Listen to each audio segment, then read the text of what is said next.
Vamos começar nossa aula de funções revisando boa parte do que vocês já viram, porque função é um assunto também do nono ano, né? Então, boa parte do que eu vou apresentar aqui vocês já conhecem. Então, vamos lá.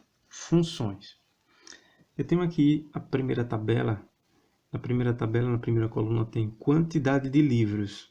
E na segunda coluna tem o preço. Aí diz aqui que um livro custa R$ 49. Então, o que nós vamos fazer? Se aqui nós tivéssemos dois livros, se um livro custa 49, então dois livros vão custar o dobro, né? Então, 2 vezes 49 dá R$ 98. E assim vai ser sucessivamente. Se tivermos aqui três livros vão custar R$ 147. Só uma pausa aqui rapidinho para explicar uma coisa. Porque esse tipo de relação aqui é chamada de função.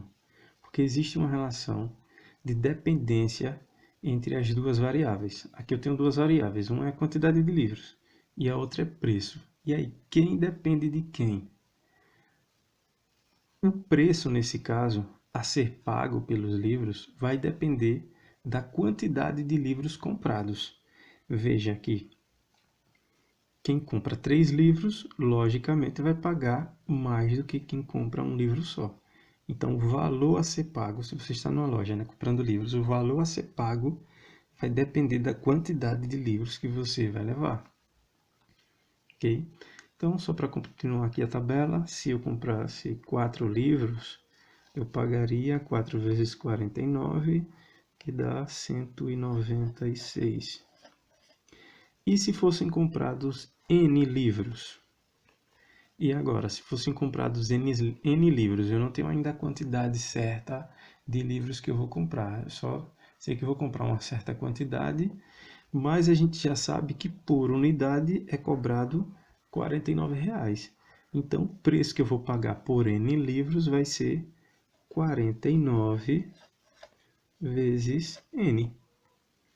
Entenderam até aqui? Espero que sim. Então, vamos lá. Esse é um tipo de relação muito comum, né, da gente ver no nosso dia a dia.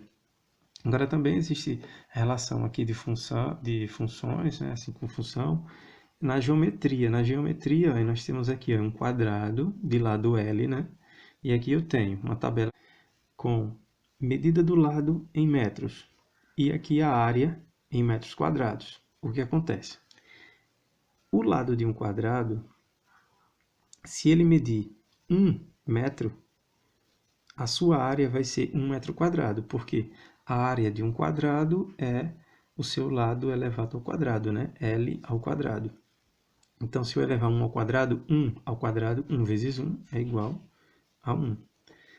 Se o lado do quadrado medisse raiz quadrada de 2, qual seria esse resultado agora? Se esse lado aqui, ó, se o lado do quadrado, os quatro lados do quadrado são iguais.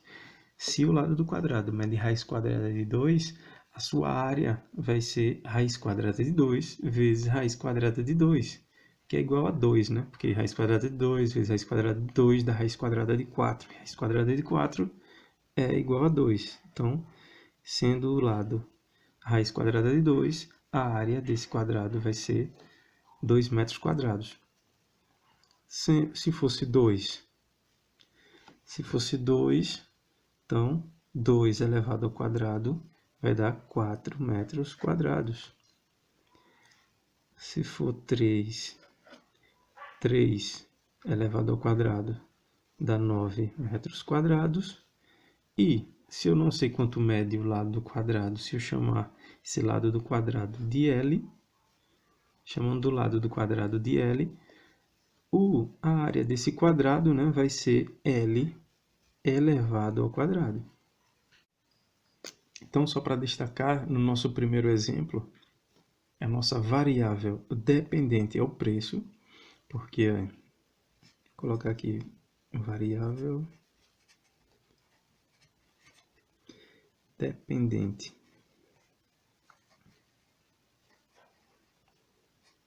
Nossa variável dependente é o preço, porque preço depende está em função da quantidade de livros, né? O preço depende da quantidade de livros, o preço está em função da quantidade de livros. A gente só sabe o valor que você vai pagar dependendo da quantidade de livros. E se essa variável é dependente, a quantidade de livros é variável independente. Variável independente.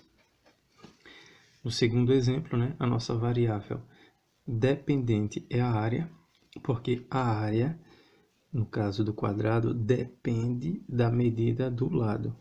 Então, a área é a variável dependente e a medida do lado a variável independente.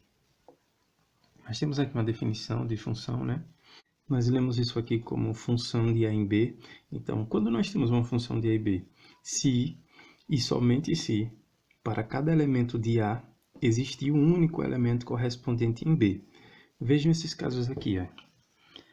Eu tenho o primeiro conjunto, né? Vamos dizer que é o conjunto A. O segundo conjunto aqui é o conjunto B.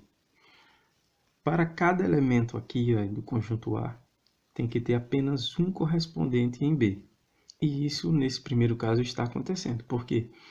Quem é o correspondente de menos 2? É 4, né?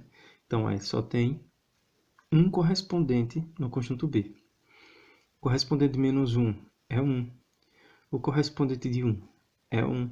E o correspondente de 2 também é 4. Mas vocês podem achar estranho, né?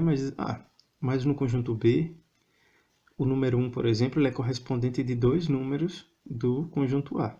E o mesmo acontece com o elemento 4. Mas isso não importa, né? Para existir a função, né? Para nós chamarmos de função, ela será uma função se cada elemento de A tiver apenas um correspondente no conjunto B. No segundo exemplo, também logo de cara já dá para perceber que G realmente é uma função, porque todos os elementos do primeiro conjunto têm apenas um correspondente no segundo. Esse aqui também chamamos de A e B, né? Então todos os elementos de A têm um único correspondente no conjunto B.